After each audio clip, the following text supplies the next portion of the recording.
Halo semuanya, jadi di sini kita akan membahas mengenai prinsip-prinsip sel elektrolisis. Sebelum itu, aku ingin kalian ngelihat satu video yang berhubungan mengenai sel elektrolisis pada NaCl atau natrium klorida.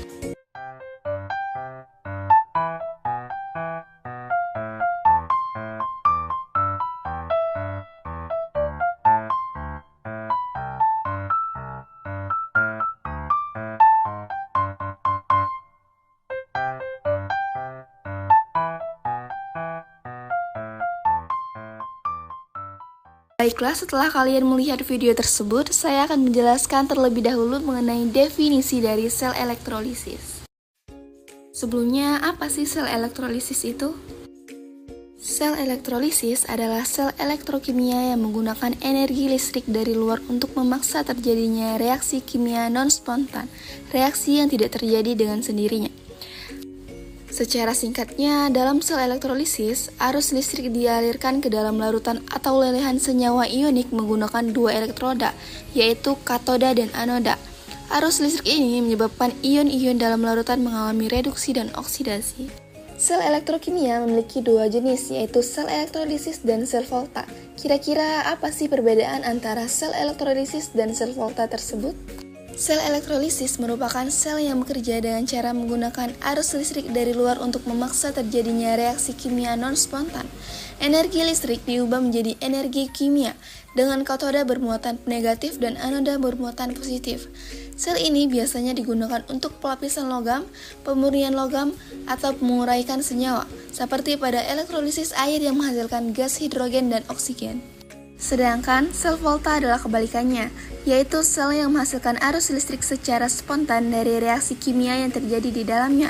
Energi kimia diubah menjadi energi listrik dengan katoda bermuatan positif dan anoda bermuatan negatif. Sel volta banyak digunakan pada baterai dan aki sebagai sumber energi listrik dalam kehidupan sehari-hari. Dalam gambar tersebut merupakan bagan sel elektrolisis. Kedua elektroda berada pada satu wadah dan dihubungkan dengan suatu sumber arus. Elektroda yang terhubung dengan kutub negatif sumber arus adalah katoda, dan elektroda yang terhubung ke kutub positif sumber arus adalah anoda. Jadi, berbeda dengan sel volta yang katodanya positif dan anodanya negatif. Pada sel elektrolisis ini justru sebaliknya. Meski katoda dan anodanya berbeda muatan dengan sel volta, reaksi yang berlangsung di katoda tetap merupakan reaksi reduksi dan di anoda berlangsung reaksi oksidasi. Kedua elektroda dicelupkan ke dalam suatu cairan elektrolit, bisa larutan, bisa juga lelehan. Karena larutan tersebut bersifat elektrolit, maka akan terbentuknya ion-ion yang bergerak menuju elektroda yang berlawanan. Ion-ion positif akan menuju elektroda negatif atau katoda, sementara ion-ion negatif akan menuju ke elektroda positif atau anoda, dan elektron bergerak dari anoda menuju ke katoda. Dari tadi sebut-sebut katoda dan anoda. Kira-kira apa sih katoda dan anoda tersebut? Jadi, definisi dari katoda merupakan elektroda tempat terjadinya reaksi reduksi, yaitu proses ketika ion menerima elektron. Elektron akan masuk ke dalam katoda, menyebabkan ion bermuatan positif berubah menjadi netral. Pada sel elektrolisis, katoda bermuatan negatif karena menerima elektron dari sumber listrik luar. Sedangkan anoda merupakan elektroda tempat terjadinya reaksi oksidasi, yaitu proses ketika atom atau ion melepaskan elektron. Elektron akan keluar dari anoda dan mengalir menuju katoda. Pada sel elektrolisis, anoda bermuatan positif karena terhubung dengan kutub positif sumber arus listrik. Prinsip kerja sel elektrolisis. Jadi di sini kita memisalkan lelehan garam NaCl terurai menjadi unsur penyusunnya yaitu Na dan Cl2. Reaksi ini termasuk reaksi redoks, di mana bilangan oksidasi masing-masing unsur adalah sebagai berikut. Unsur Na mengalami reduksi dan unsur Cl mengalami oksidasi. Namun reaksi ini bersifat tidak spontan, artinya tidak dapat berlangsung tanpa diberi energi, oleh karena itu sumber harus membantu menjalankan reaksi kimia. Seperti yang sudah saya jelaskan tadi, lelehan NaCl membentuk ion Na positif yang tertarik ke katoda. Di sini sudah terdapat Na+, dan pada anoda terdapat ion Cl negatif yang tertarik ke anoda. Hal ini mengakibatkan elektron tertarik dari anoda dan membuat ion Cl negatif di anoda teroksidasi membentuk gas klorin. Elektron yang dilepas dari anoda tadi kemudian dialirkan menuju ke katoda oleh baterai, yang kemudian ditangkap oleh ion Na+, sehingga tereduksi membentuk logam Na. Sesuai dengan penjelasan video sebelumnya, bahwa reaksi dari sel elektrolisis NaCl akan membentuk gelembung udara. Baiklah, jadi di sini saya memberikan contoh soal, yang dimana soalnya itu adalah tentukan reduktor, oksidator, hasil reduksi, dan hasil oksidasi pada reaksi redoks berikut. Nah, untuk reaksinya itu adalah Cu ditambah H2SO4 menghasilkan CuSO4 ditambah SO2 ditambah 2H2O.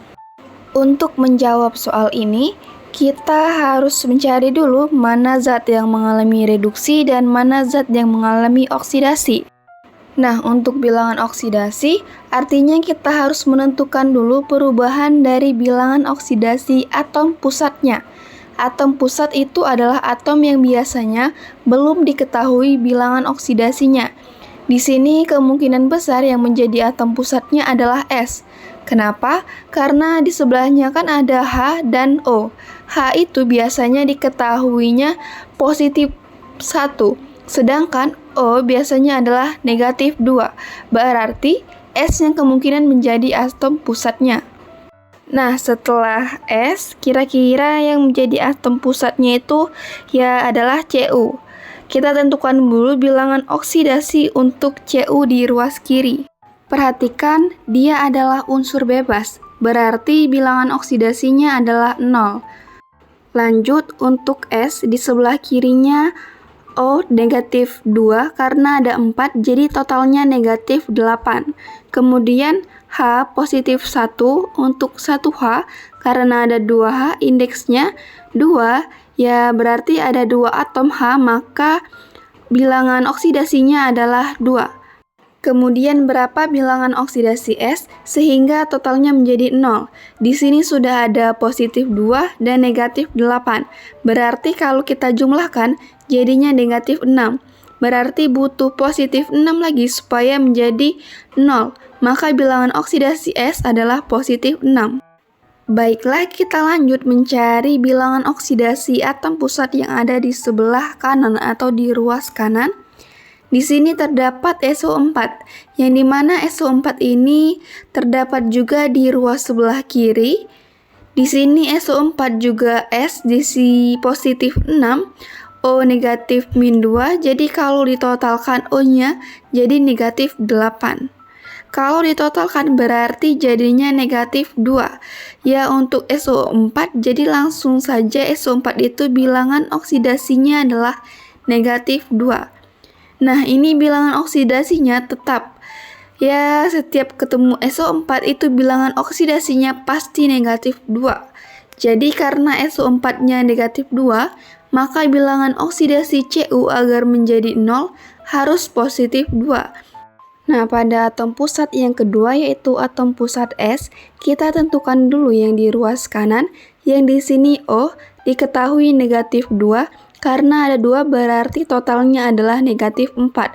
Untuk O, ya kemudian bilangan oksidasi S supaya totalnya jadi O, berarti harus positif 4. Nah, jadi di sini kita langsung menentukan mana yang bilangan oksidasi dan mana yang bilangan reduksi. Di sini Cu di ruas kiri itu adalah 0 karena ia adalah bilangan bebas. Jadi pada reaksi sebelah kanannya, di ruas kanan itu plus 2. Jadi di sini mengalami kenaikan sehingga dapat disimpulkan bahwa terjadi oksidasi di Cu. Setelah itu, pada H2SO4 itu adalah plus 6 dan di ruas kanan pada SO2 itu adalah plus 4.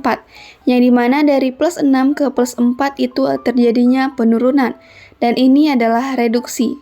Oke, sudah jelas. Sekarang kita sudah bisa menentukan mana yang termasuk reduktor, oksidator, hasil reduksi, dan hasil oksidasi.